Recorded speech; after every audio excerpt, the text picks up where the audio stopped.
y debo decirles que estamos ya listos para nuestra mesa de periodismo. Y está por ahí, ya veo a Juan Becerra Costa. Juan, buenas tardes. ¿Qué pasó, Julio? ¿Cómo estás? Un abrazo a ti, otro abrazo a Arturo, otro abrazo al auditorio. ¿Y qué pasó con eso de andarle diciendo a Adriana que no se duerma? Pues ni que fuéramos tan aburridos. Julio. Bueno, la verdad es que era por eso. No, es que estábamos platicando antes de que se la pasó despierta toda la madrugada porque había una fiesta popular de esas de procesiones o de festejos religiosos y que no pudo dormir nada en toda la madrugada. Entonces a eso se refería. No, ahorita la despertamos, Julio. Ahorita la despertamos, muy bien. Arturo Cano, buenas tardes. Muy buenas tardes, Julio, Alberto, Juan. Gracias a todos los que nos acompañan. Y ahorita diremos algunas cosas que esperemos sean graciosas para que no se duerma Adriana. Pues. Así es, no te duermas, Adriana. Bueno, y pongamos las fanfarrias de regreso porque ya está con nosotros de nuevo don Alberto Nájar. Alberto, buenas tardes. Hola, Julio, buenas tardes. Arturo, Juan, qué gusto verlos de nuevo. Muchas gracias, aquí ando ya. Qué bueno, qué bueno. ¿Cómo te fue del viaje, Alberto? ¿Qué viste? ¿Qué viviste? Pues fue muy interesante, la verdad que fue una experiencia distinta, fue conocer cómo se hace periodismo en Alemania, conocer algunas de las normas que garantizan básicamente que la libertad de prensa sea algo fundamental, casi metido en el ADN de los alemanes y que tiene que ver con varios temas. Uno de ellos que lo ves en prácticamente todos lados, en Berlín, que fue donde yo estuve, pues tiene que ver con su historia y su historia reciente. En Alemania está garantizado el que cualquier periodista tiene su derecho a publicar y sin que tenga algún riesgo, alguna posibilidad de alguna intervención, alguna sugerencia, nada. Los periodistas, por ejemplo, cuentan con un edificio construido en Alemania del oeste, después de que cayó el muro de Berlín, y es un edificio a donde los periodistas convocan a las conferencias de prensa, al revés de lo que aquí sucede, por ejemplo, de que el canciller o algún ministro llama a una conferencia de prensa, lo puede hacer, de hecho lo hace, pero las más importantes, las que tienen más peso en la información en Alemania, son las que los periodistas convocan y ellos ponen sus reglas, ellos establecen exactamente quién va a responder y cómo se va a responder. Ellos mismos controlan, a diferencia de lo que vemos aquí en las mañaneras, que yo lo comentaba ya con mis colegas en Alemania y de otras partes del mundo que nos reunimos, que allá tú tienes el derecho a preguntarle al canciller o al ministro, y el ministro puede responder claro, pero no se puede ir por la tangente porque los periodistas mismos le dicen, a ver, le preguntamos esto, ahora respondes. Así es que las clases de historia que de pronto da aquí el presidente López Obrador como una forma de salirse del tema, pues allá no están permitidas. En fin, ese tipo de situaciones que son como un ejemplo de cómo la libertad de prensa está metidísima en la historia de los alemanes, es algo que ellos mismos defienden a capa y espada, y lo hacen, como te decía, Julio, pues por la historia, ¿no? En la época del Partido Nacional Socialista, los nazis que gobernaron Alemania y provocaron una tragedia mundial, como ya conocemos, pues la información estaba controlada por el gobierno y por los cercanos al gobierno, y los alemanes, después de aquel episodio tan trágico, decidieron que nunca más iban a permitir que un solo grupo político, empresarial, social o lo que fuera tuviera control de la información. Y por eso allá ser periodista es tener la garantía de que te ejercerás tu trabajo con absoluta y total libertad. Y lo más importante, ya para cerrar, porque hay mucho que hay por allá, pues la gente está de acuerdo. O sea, allá el periodismo está muy bien valorado. Los periodistas son muy respetados, y la sociedad misma pues reclama inclusive que se haya cada vez más un ejercicio libre de periodismo, algo muy diferente a lo que se vive en América Latina, por ejemplo, donde tenemos que andar pregando para que la gente pues entienda y lea y esté enterada de lo que hacemos. Allá no, allá sí es algo muy claro, insisto, está casi metido en el ADN de Alemania, y me parece muy saludable. Nada más por este pequeño detalle que les cuento en estos minutos, me parece que es importante que miremos fuera de nuestro país, fuera de Estados Unidos, sobre todo los mexicanos, y darnos cuenta de que hay muestras de que se puede tener una sociedad que quiere ser informada y que respeta, garantiza la libertad de su derecho a ser informados y a quienes ejercen esta parte del derecho a la información, que somos los periodistas, Julio. Gracias, Alberto. Gracias por compartir un resumen de una parte muy pequeña, un resumen de lo que viviste y conociste en este viaje por Alemania. Juan Becerra Costa, ¿qué necesitamos hacer para que nos acerquemos un poco a este escenario que nos plantea Alberto? Ya sé que hay una diferencia, hay muchas diferencias, ya sé que tenemos circunstancias distintas. Ayer entrevisté al doctor Fernando Buenavad y entre muchas de las cosas que decía, él hablaba de cómo una de los parte del déficit de los procesos de cambio en Latinoamérica es que nunca se organizan sistemas comunicacionales alternos con sentido popular que puedan conjuntar todas las fuerzas informativas o de comunicación en base a un proyecto de cambio, y que con frecuencia son avasalladas luego o suplantadas o rebasadas por los poderes convencionales. En México, yo lo platicaba pues con Fernando Buenavad, yo le decía, a mí me parece que no hemos podido construir una alternativa de un cambio en el paradigma comunicacional, orientándolo hacia un proceso de cambio. ¿Qué opinas, Juan Becerra Costa? Sí, que no hemos podido, Julio, y esto responde a varios asuntos, y me parece que uno de ellos tiene que ver con la comunicación que se está llevando a cabo, porque por un lado tenemos pues a medios que utilizan cada vez más, como lo estamos haciendo nosotros, vías alternas, YouTube, redes sociales, que le han dado batalla, sin duda alguna, a los medios que se llaman tradicionales y que tienen una enorme cantidad de audiencia. ¿Por qué? Porque es una audiencia que se identifica con el mensaje que se está emitiendo a través de estos espacios independientes, por llamarlos de alguna manera no tradicionales, que se salen de un molde que durante décadas ha tenido la manera de dar a conocer la información, no solo en nuestro país, sino en el mundo. Pero hay que ver aquí qué es la información que está dando y cómo se está dividiendo, porque que existan estos espacios independientes que tengan otras voces, que tengan otros discursos, que se hable sobre lo que los medios hegemónicos callan, no quiere decir que se esté dando a conocer la información de manera completa o de manera plural. Y esto, me parece, respondiendo a tu pregunta, es lo que falta en nuestro país, esa pluralidad en los espacios, que las hay en algunos, pero no en todos. Entonces, tenemos una conversación que está dirigida, en unos casos, hacia un sector de la población y en otros a otro sector de la población, generalmente antagónicos entre sí, pero no hay espacios que le hablen a la ciudadanía en general.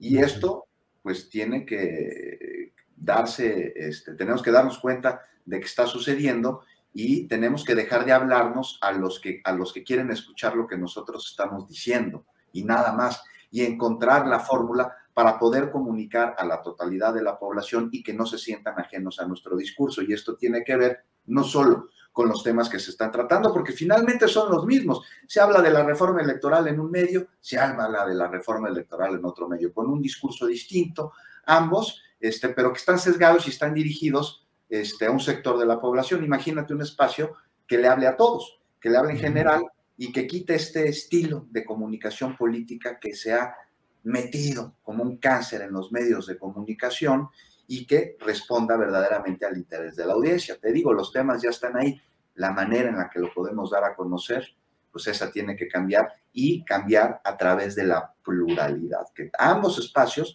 tengan voces plurales, que no le hablen al respetable, que no se hablen a sí mismos, que no quieran estar afirmando lo que son sus creencias, sino analizando los datos, analizando la información, para darla a conocer y que la audiencia genere su propio criterio. Hablabas de Alemania, Alberto, que bueno, es otro contexto, con otras características, por ejemplo, tener Deutsche Welle, y me llama muchísimo la atención cómo con el conflicto entre Rusia y Ucrania, la Deutsche Welle no publicó información que nada más encontrabas en medios muy especializados que estaban pues del lado del bloque informativo de Rusia, ¿no? Entonces, esto es un fenómeno que sucede en todo el mundo. Y a mí me gusta poner como ejemplo cuando se habla de un programa de gobierno o de una acción y que habla sobre el beneficio del pueblo. En México tenemos un sector de la población que cuando tú le dices, oye, es que esto va a beneficiar al pueblo, inmediatamente se sienten ajenos al concepto pueblo porque no se reconocen como tal.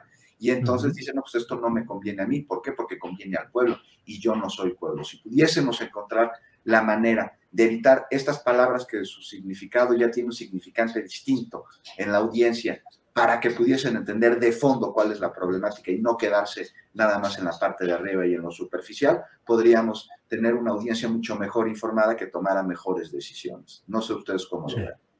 Gracias, Juan. Arturo Cano, pues sí, pregunta Juan cómo ver lo que él está planteando y yo agrego solo unas palabras. De verdad, cuán difícil, Arturo, resulta aspirar a lo que habla Juan Becerra Costa, que es la pluralidad. En estos tiempos, ceder o conceder espacios a los que opinan de una manera distinta a lo que es una línea editorial de un medio, una línea editorial respetable, legítima, hablo de ella, pues resulta a ojos de una parte del público una traición, una ofensa, un engaño, un volverte chayotero.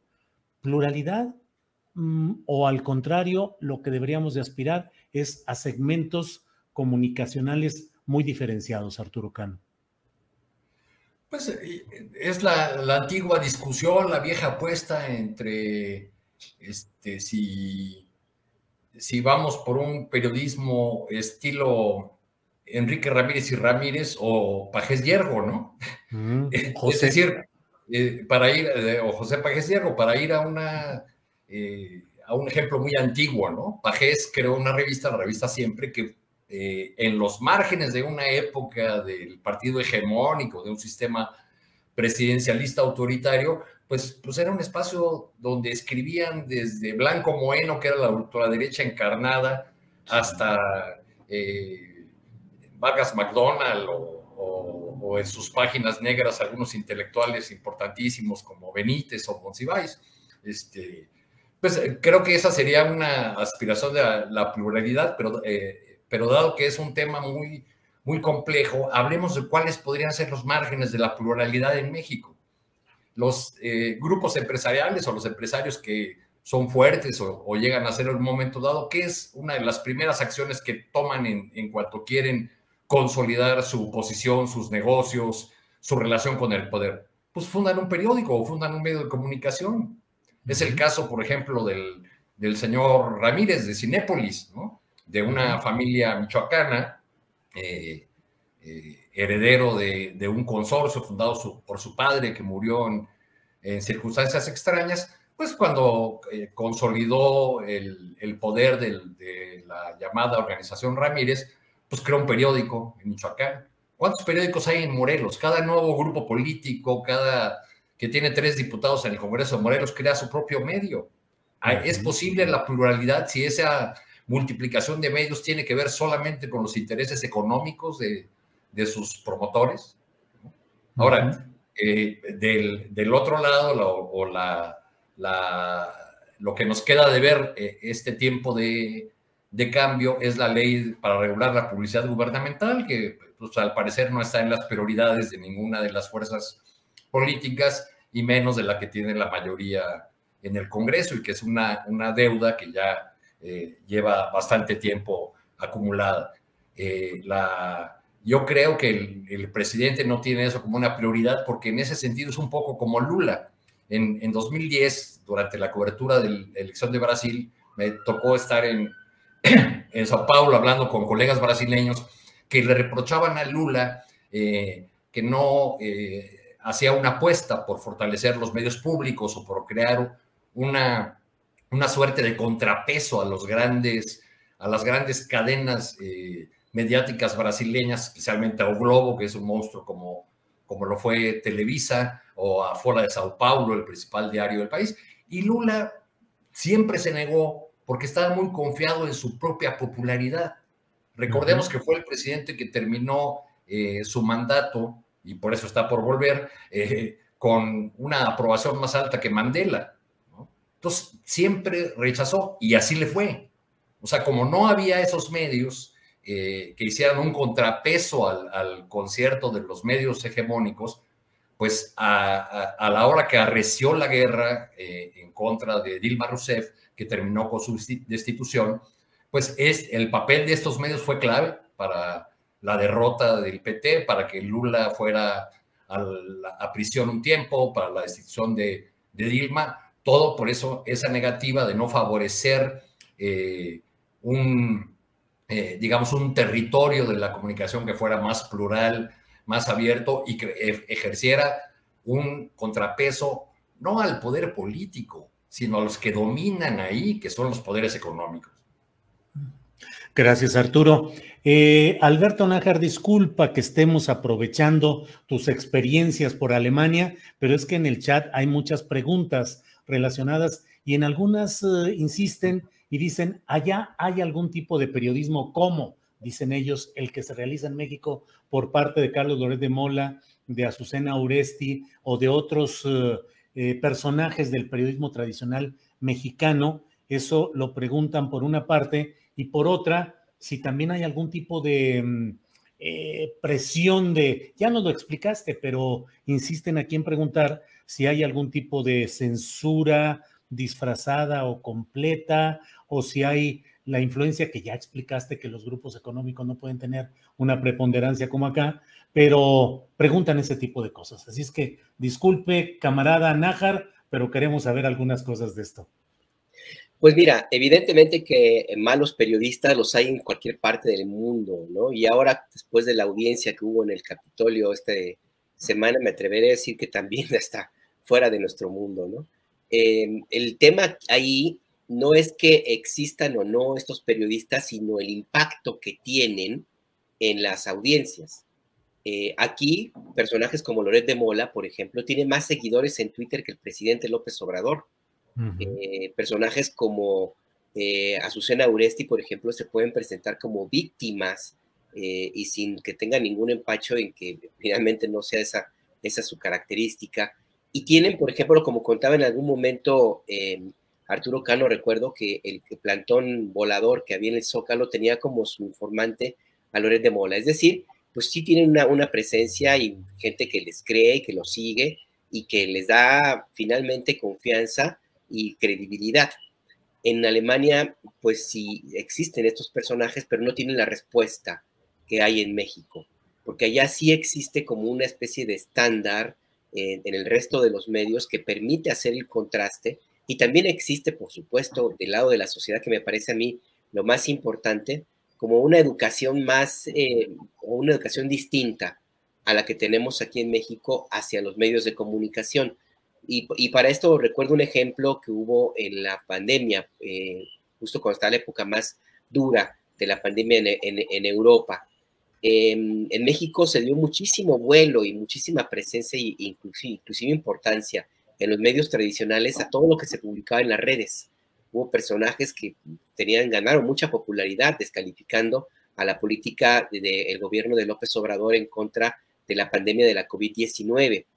Y mucha gente pues le dio espacio, certeza, credibilidad a estas versiones que se publicaban una y otra vez en medios de redes sociales.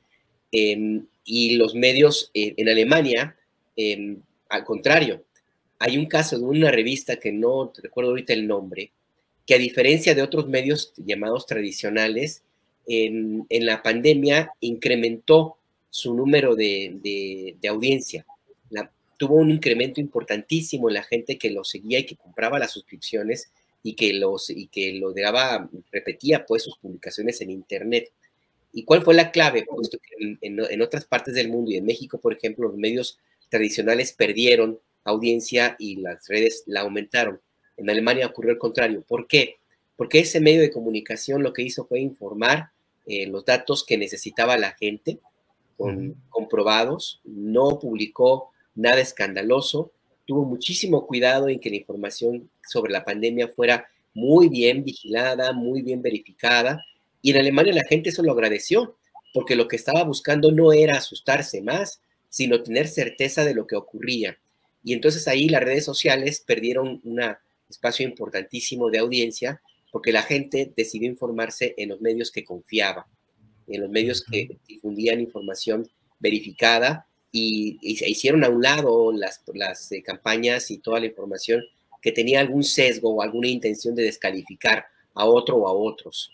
Y esto, pues, esto nos habla justamente del por qué la credibilidad de los medios y por qué los periodistas están más con la idea de buscar la credibilidad antes que el escándalo, de buscar que la audiencia que tengan, pues les sea de respalde antes que los clics o que el número de seguidores en Twitter. Allá como que hay una tendencia a ver el periodismo de otra manera. Y esto mismo permite que los intentos de influir, porque pues claro que existen, no, yo no digo que el gobierno de Alemania o el gobierno federal o los gobiernos de los estados, porque cada estado tiene su propio gobierno y su propio parlamento, no tenga la tentación de influir o de quejarse o de tratar de hacer algo para que las publicaciones de algún medio pues se muevan. Lo que pasa que pues sí, lo pueden hacer, pero no tienen éxito. En primera, porque los medios no lo permiten. Y en segunda, ojo, la gente, la audiencia no lo permite. Ese me parece que es la clave, la sociedad, porque la sociedad misma tiene un proceso de formación cultural, económico, por supuesto, pero sobre todo de información y de relación social, que es distinto a lo que podemos encontrar en otros lados, por su misma historia, por su misma decisión de no permitir que lo que ocurrió en algún momento de su historia se repita. Y eso me parece que es fundamental. Creo que es una de las claves, ¿no? Sí, los periodistas buscan credibilidad y confianza. ¿Por qué? Porque la audiencia se los demanda y porque quien rompe ese estándar simplemente no aparece, no existe. Allá un Chumel Torres que pudiera tener una influencia, pues sí la puede tener en los programas cómicos y ahí lo reducen. No le dan el cariz de analista político. Un Broso, es imposible que tenga la credibilidad que llegó a tener este personaje aquí. ¿Por qué? Porque la gente se informa en otro lado. El escándalo y la información mal verificada no tiene espacio o lo tiene en sectores muy reducidos. Gracias, Alberto. Juan Becerra Costa, pues vamos a salir de este campo relacionado con este tipo de periodismo y vamos a entrar a la prosaica realidad de la política mexicana.